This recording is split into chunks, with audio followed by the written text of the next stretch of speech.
A good Friday to one and all. Welcome and welcome back to yet another episode of Sometimes the Old Man is Right. There's a little lilt in the voice. Did you feel that? Did you hear it? Because it's Friday. Recording on Friday, released on Friday. Back on schedule. As usual, I am your host, Lamont Ferguson, playing the role of the old man.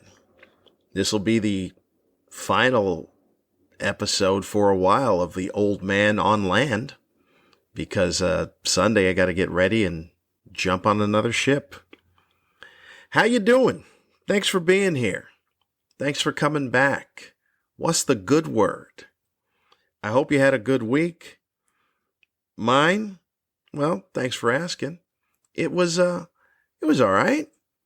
Little stressful when you got to get ready to leave for about 5 weeks and trying to make sure that you got everything and getting everything in order. You combine that with the idea that it is also Christmas, so then there's got to be some rushed last second Christmas shopping that is done so that things arrive on time, and it's a little stressful. But here I am, all ready to go.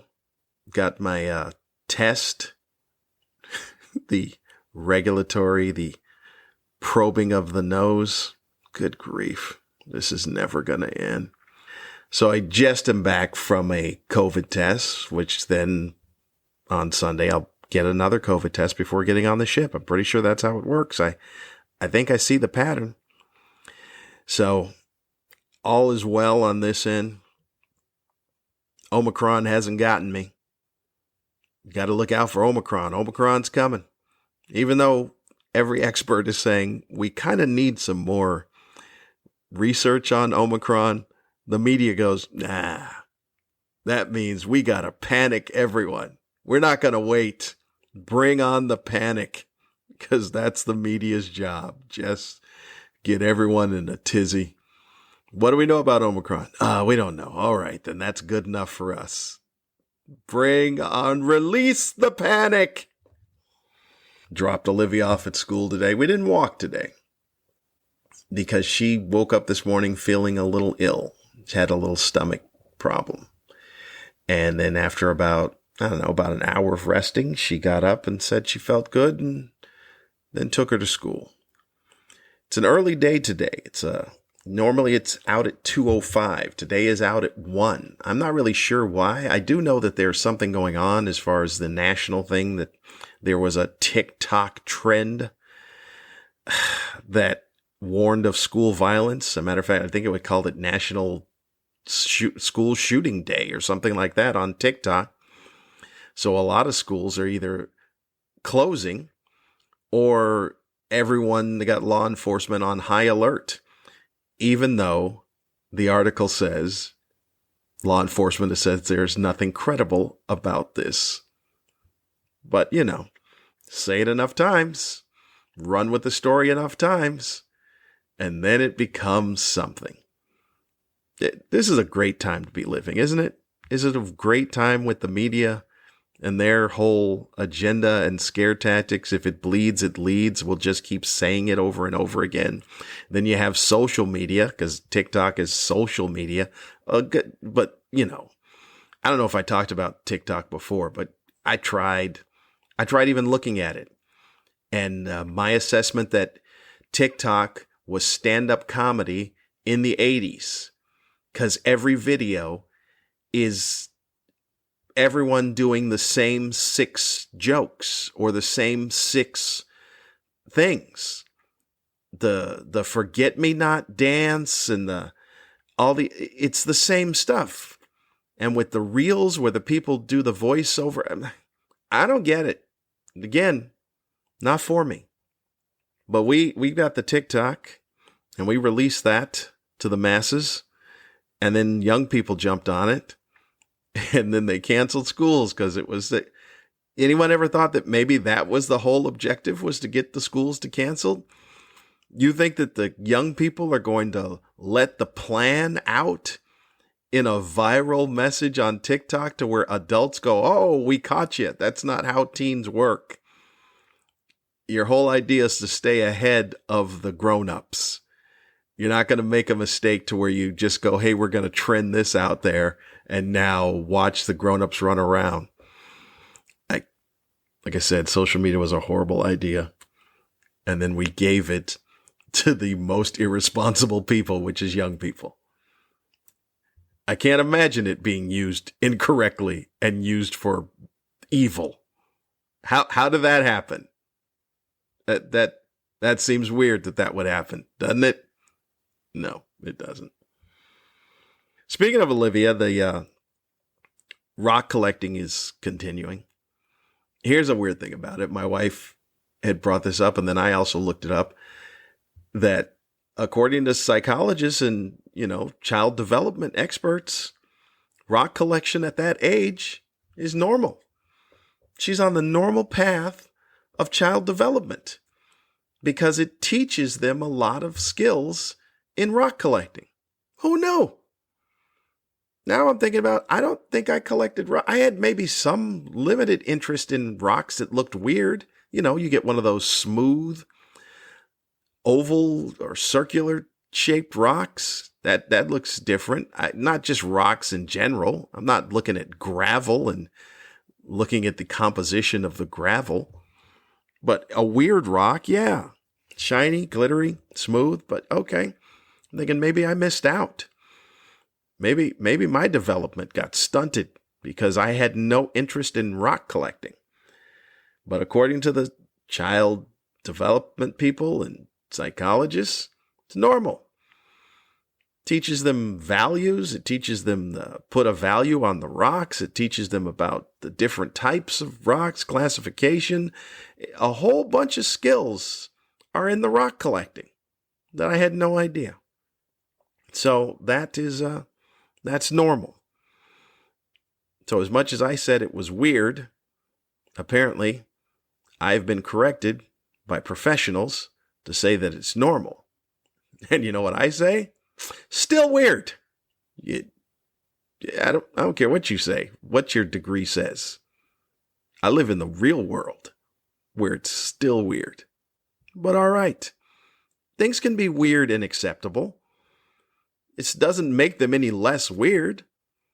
Just means like, oh, okay, cool, that's weird. And then you move on. So, you know how parents do, they look at kids and go, oh, well, look at him. He's banging on the table. He's going to be a drummer. That dumb conclusion jumping that parents make. I'm going to go ahead and make mine. So she likes rocks. I think that she's going to be a K-pop geologist. That's my assessment. Write this down and put it on the board. Olivia is going to be a K-pop geologist, a Korean pop star that studies rocks. That's what I'm saying. Speaking of the K-pop thing, I'm going to say I'm not sure how I feel about BTS. You know, the male K-pop group. I think that's who they are, BTS. I always get BTS confused in my head with BTO, which is Bachman Turner Overdrive. And that's not them. I don't even know what BTS stands for, come to think of it. Maybe I should have looked that up. But I know who they are. I just don't know how I feel about them. Like, the music is poppy, I get it, you know, you hear it, it makes you bop your head and stuff like that, but I'm not sure they're human.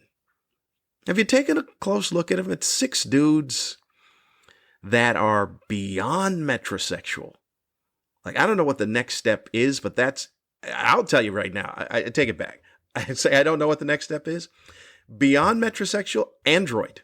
They don't look human. They look humanoid.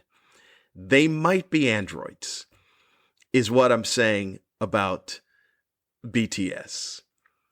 The BTS guys look like the look that Michael Jackson was trying for. That's what they look like. They look like the finished product of what Michael Jackson's plastic surgery was striving to be.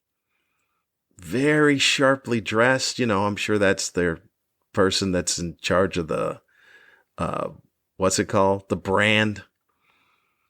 But just, they don't look human.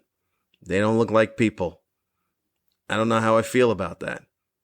I kind of like the music. I kind of like their position in show business, but they might be robots, is what I'm saying. There, I said it. I say the BTS might be robots.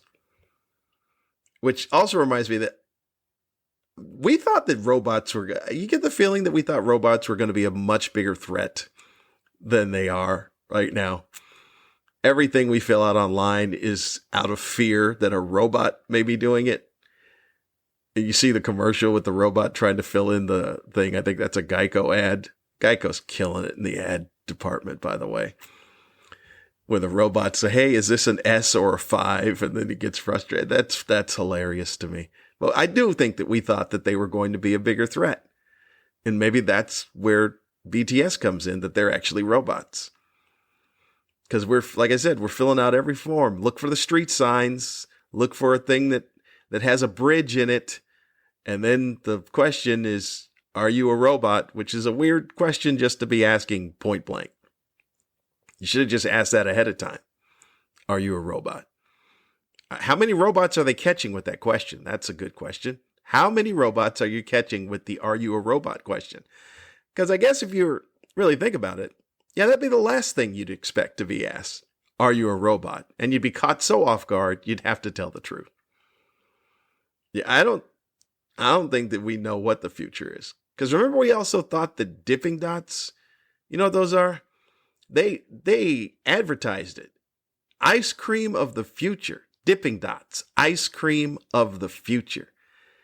I'm pretty sure dipping dots are at least 30 years old. So technically we are living in the future. And dipping dots never caught on. Ice cream. Still the ice cream of the future. Ice cream handed dipping dots an L on that. I've never had the dipping dots.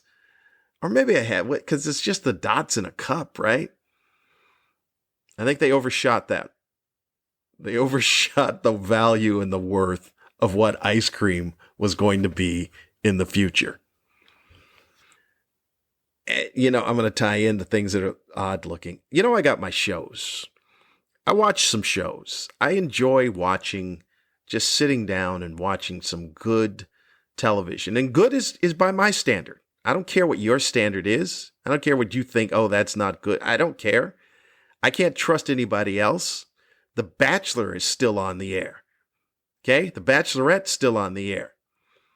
What's the other one? Survivor is still on the air. All those shows alone tell me that no one's opinion can be trusted, as far as I'm concerned. So I got my shows. I like The Blacklist. Even though that's got to be on its last legs when they killed Elizabeth Keene. I'm not big on shows where you get rid of one of the main characters and still think the show's going to continue.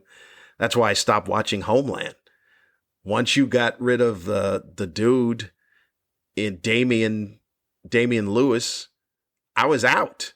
And I know there have been many seasons of Homeland since, but I'm not there to tune in to see Crazy Claire. I was there to see Damian Lewis. So I was out after that. So now they got rid of Elizabeth Keene, so I'm still in with James Spader. I watch 911. I watch New Amsterdam. I like that show. I watch CSI. Now here, because they brought back CSI, the original CSI, and now it's CSI Vegas. That's what they call it. So they brought back two of the main characters, Sarah Seidel, Gil Grissom. And this is my assessment on it. I like the show. I'll tune in the show because I like CSI. But Sarah Seidel and Gil Grissom, are they not the two oddest looking mismatched couples in the history of episodic television? They just don't match. And I know opposites attract, but this just doesn't seem like it seems like a weird romantic pairing because there's nothing romantic between the two. There's nothing you look and go, oh, there's sparks flying. No, at all. Gil Grissom seems asexual. And if you told me that Sarah Seidel was asexual, I'd be, yeah, okay, I could believe that. So I don't know, maybe that's the attraction. But it's a weird attraction between those two. So that's my statement. My statement is that they're just a very odd couple to put together, where there are zero sparks between those two. I got caught up on all the episodes. At the end of one episode, they kiss on a roller coaster. It could not have been a more awkward looking kiss. So there, that ties into the whole odd rant that I'm talking about. Do I think that Gil Grissom's a robot? No, I don't think he's a robot. BTS, yeah, I'd put money on that they're robots, but they're just odd. Gil Grissom, Sarah Seidel. Is it Seidel? I think it's Seidel. Odd couple. The other thing odd is the weather that's going on. You guys saw God bless the people in the Midwest with the tornadoes. It's like Roland Emmerich is in charge of the weather is what's going on here. That references, I think he's a director that directs disaster movies is what it is. But yeah, the amount of tornadoes all at once. And tornadoes, that's my fear.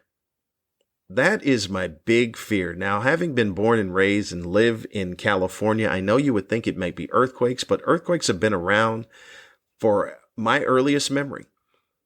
My earliest memory, 6 years old, 1971.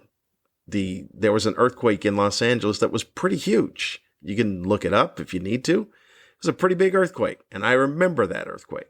So they've been around. They've been part of the memory. They don't really scare me unless they go on longer than you go, hey, we're having an earthquake. Because usually that's how it happens. You go, oh, this is an earthquake. And then by the time you get that sentence out, it's over. If it's still going, then it's when it gets even more scary. Because then you're like, oh no, how long is this going to go? How is this going to last? So I know people have a fear of earthquakes. I don't because I'm around them all the time. But I have a fear of tornadoes. Oh my goodness, because of the devastation and the scariness and the darkness of it and how it changes so quickly. My only experience with with a tornado, I was a little kid.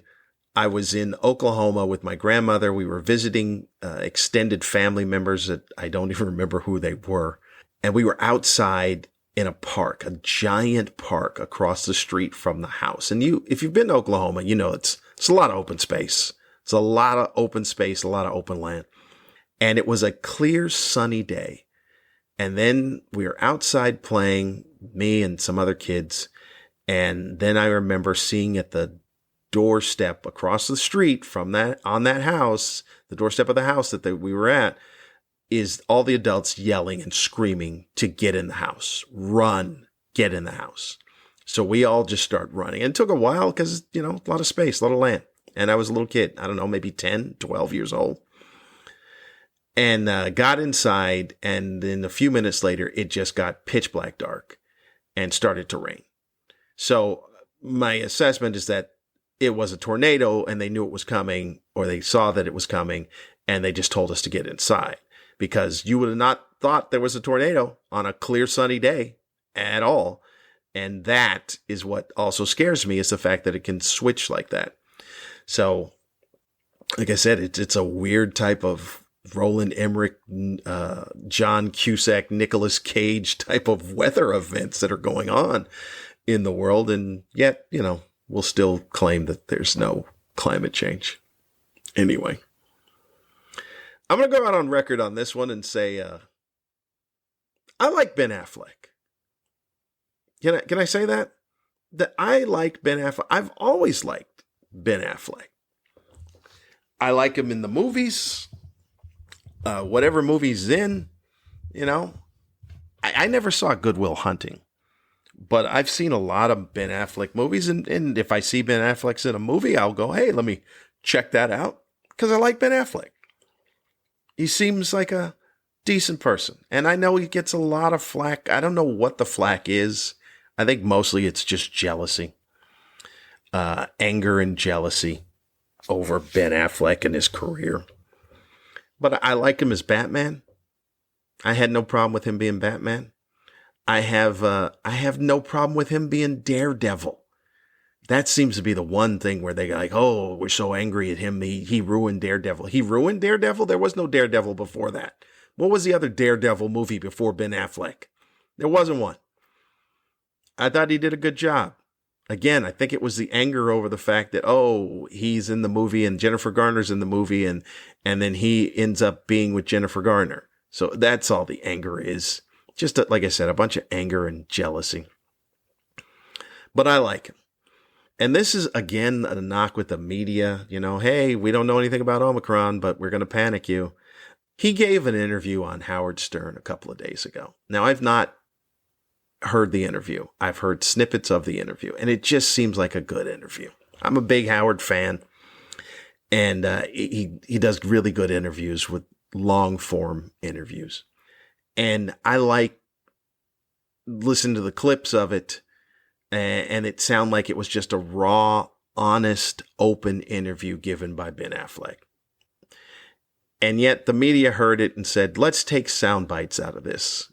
If it bleeds, it leads. You know, that's the media's thing. And take sound bites and then weave our narrative around it. So at some point, he said he felt trapped in the marriage to Jennifer Garner, and that had he stayed, he probably would still be drinking. And there was more to it. There was more in front of it, and there was more behind that, where you understood exactly what he was talking about. Yet, media jumped on it and said, Ben Affleck says that Jennifer Garner made him an alcoholic. And then that became the narrative, and people ran with that. And then once you get Twitter, see, here's how it works. The media, idiots in the first place. They've got a goal, and they've got a reason and a narrative and behind what it is that they do. Twitter has none of that. Twitter is just, it's a bunch of Mrs. Kravitzes, if you understand that reference from Bewitched, that just, you know what it is? It's a combination of Mrs. Kravitz and Three's Company. You know how every episode of Three's Company was a misunderstanding? That's what Twitter is. Twitter is misunderstanding and just wanting to gossip for the sake of gossip. And then you spread that into the wildfire that is social media. And then you get this backlash of that Jennifer Garner is claimed by Ben Affleck is what made him an alcoholic. But I don't have any words, because it's so mind-boggling that no one can think. No one can say, hey, wait a minute, why would he say such a thing like that? That makes no sense. They're like, oh, no, he must have said it because I read the article that said that he said it. And nobody questioned the person that was writing the article about what they may have had kind of a motive. What was their thoughts of Ben Affleck going in? Or maybe they just needed readers on their link in their page as like a clickbait thing. But I say I like Ben Affleck. I like Ben Affleck. I like Nicolas Cage. There. Can I say that? I think I just did. So all you people that are, oh, they're horrible. What? You're horrible. It's what it is. You are horrible. Ridiculous. There's a couple of main stories that I want to talk about that have to do with race, of course. That's what gets me fired up about stuff. And by the way, if I haven't said this is episode 13. I know we're 25 minutes in, but I'll say it at the end.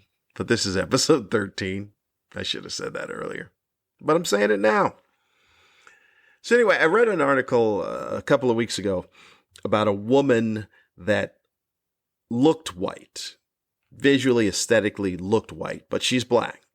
And for black people, this is not anything new, because being black runs a wide range of hues on the spectrum. Like myself, I'm black, yet there are people who are darker complected than I am, and there are people that are lighter than I am.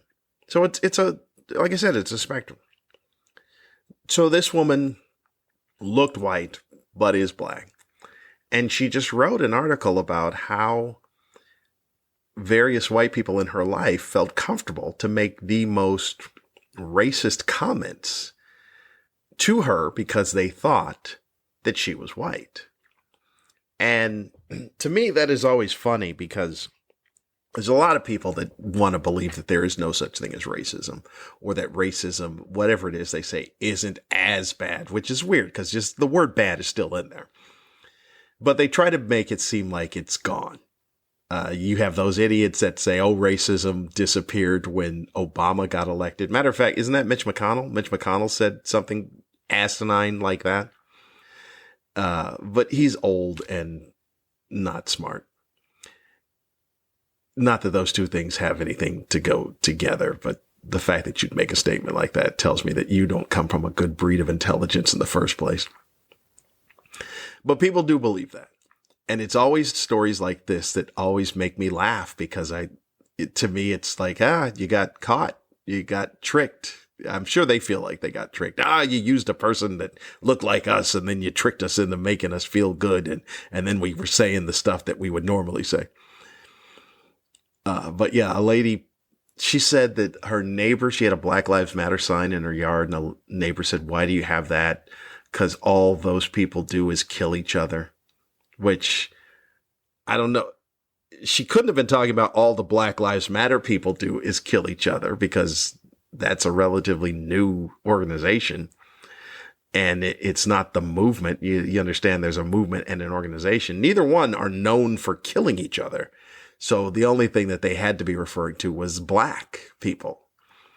And just a myriad of things that are said when people don't think that there's another person of color around. It's always the head turn. It's always the look around to see who's listening. And any minority has been witness to that. Witness to a myriad of white people that do the look around to see and then say something thing. Or me as a comic, they're like, oh, you can use this, and they'll tell you the most racist things that they believe are jokes. And it's because that amongst, their peers, they feel that this is hilarious and this is funny, but now I'm going to pass it to a black person that I think is okay, that is cool, and then maybe they'll say it, and then we can all laugh at it. And it's just so funny to me when it gets put out like that, to where the whole thing of, what's your defense on this? What is your defense on this? White folks that think racism is gone. What's your defense? They don't have one. Well, I take it back, because I'm going to tie this into the next story, which they kind of do have a defense. Prescription drugs. I don't know if you're aware of this, but there is a lot of prescription drugs that carry the side effects of racism. Because it happened again. A Louisiana judge was caught on tape yelling the N-word about a guy being arrested. Oh, here's another nigger. We got a nigger like cockroaches. That's what she said. And then after that went viral, here comes the crocodile tears and the big statement of all the pressure she was under and how this is not her and it's something else's fault. And that fault is usually prescription drugs. She was on a sedative, and she had been a victim of a home invasion, and she was upset and on a sedative, and apparently the sedative is what triggered her to say the N-word when she saw a black person. This is it's an epidemic. This is like a weird type of racial Tourette's syndrome that goes on with people. Because Roseanne, you remember Roseanne?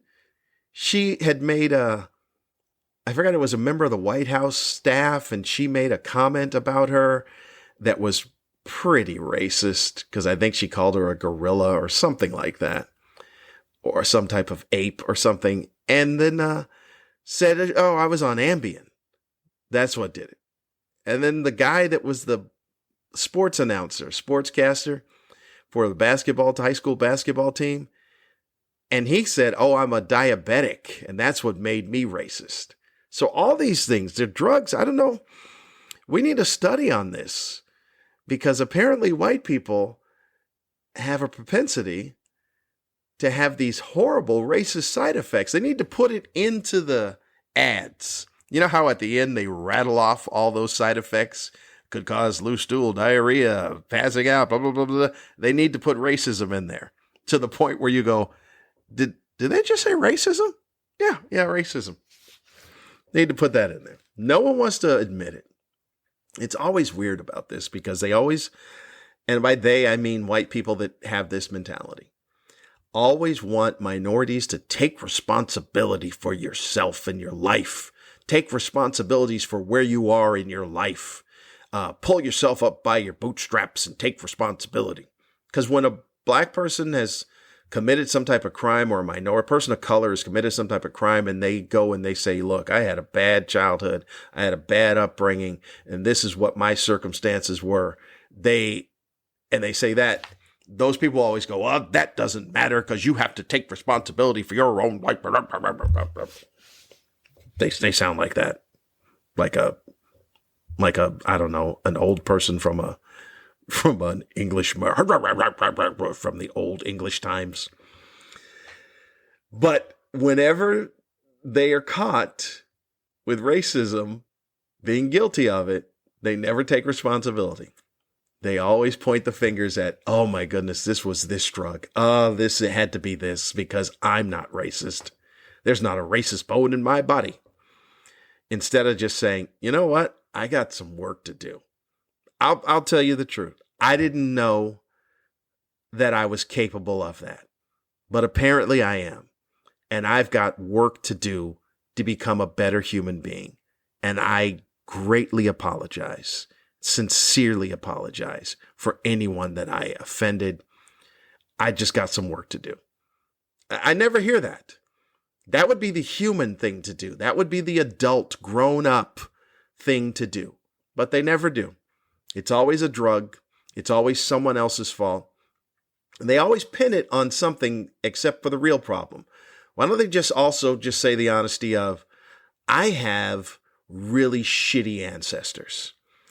My father was racist, and his father was racist, and his father was racist, and all of them poured their racist ink into the water well that created me.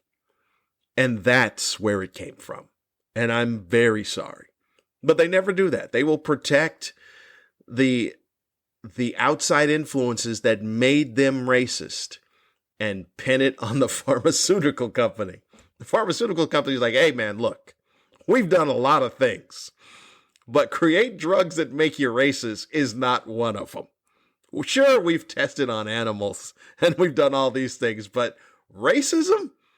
We have not yet figured out how to put racist side effects into our drugs, so you might want to leave us out of this." No one wants to point at the origin, like I said. And by the way, it's always a man. It's always a white man that you could trace all of this back to. Anybody's family that has racists in it, trace that back to the patriarch. Trace that back to a white man that was afraid of someone who didn't look like him. Because it wasn't women. If it was a woman was like, "Oh yeah, well, I would, but I fear my father." A white man. You see what I'm saying? It's not a woman. It's a white man. It's what this all boils down to.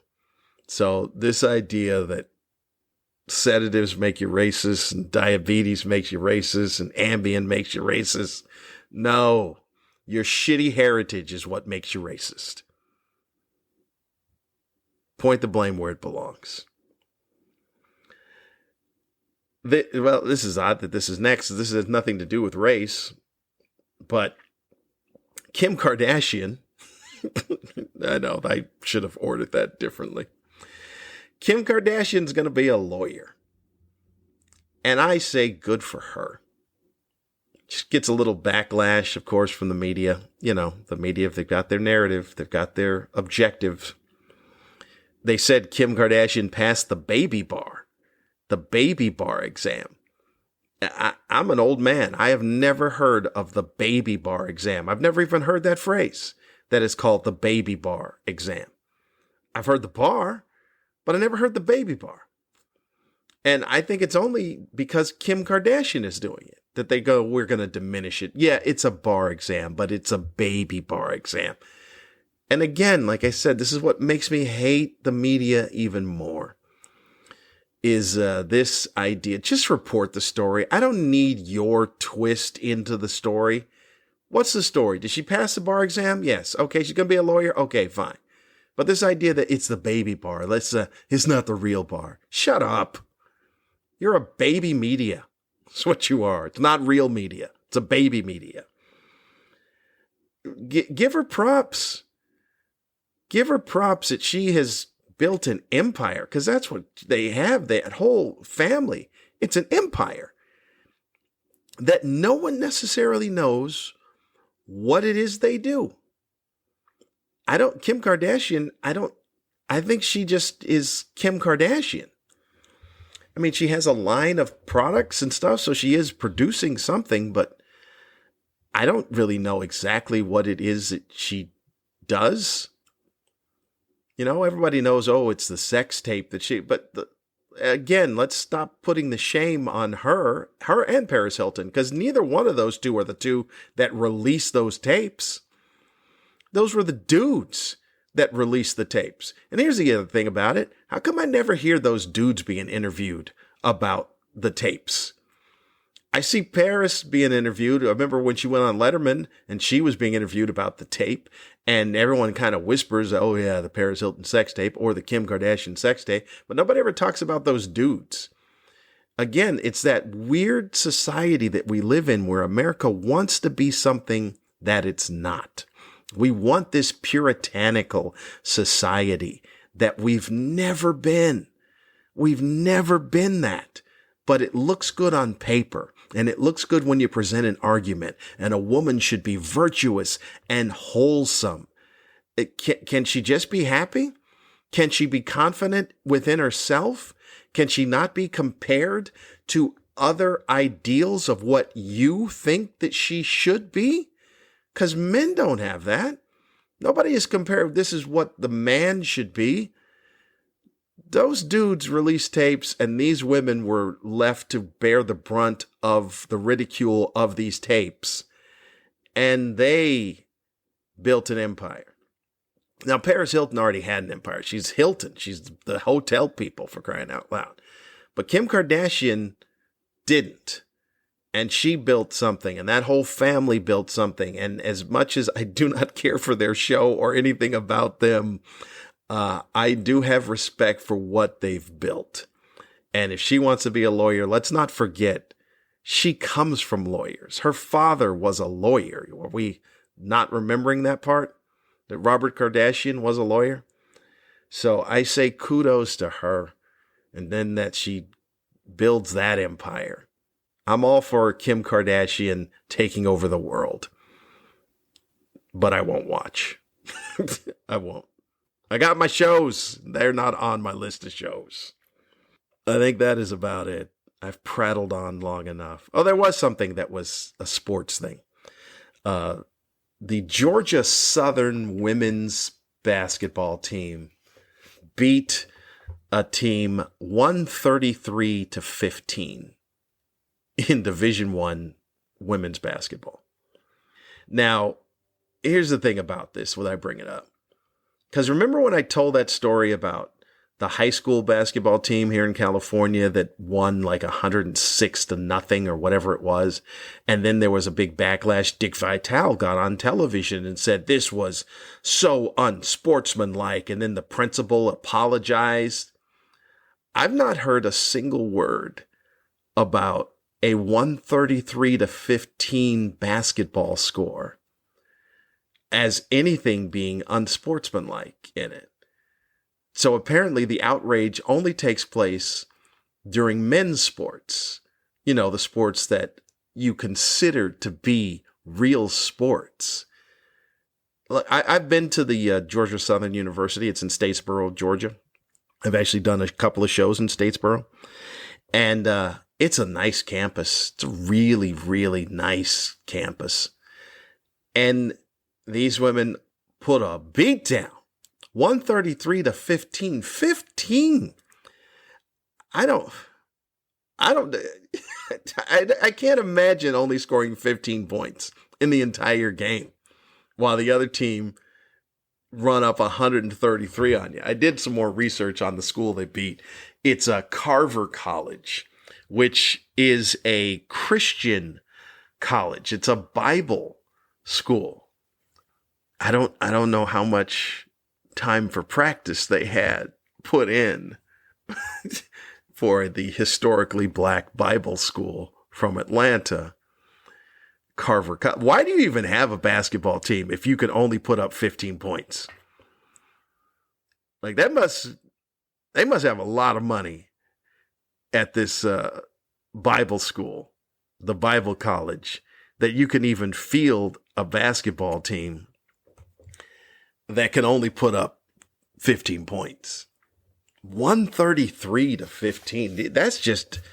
That's being exhausted from watching the other team score. But my point is that I don't hear any backlash on it. And it stands as being odd to me that there's no backlash for that.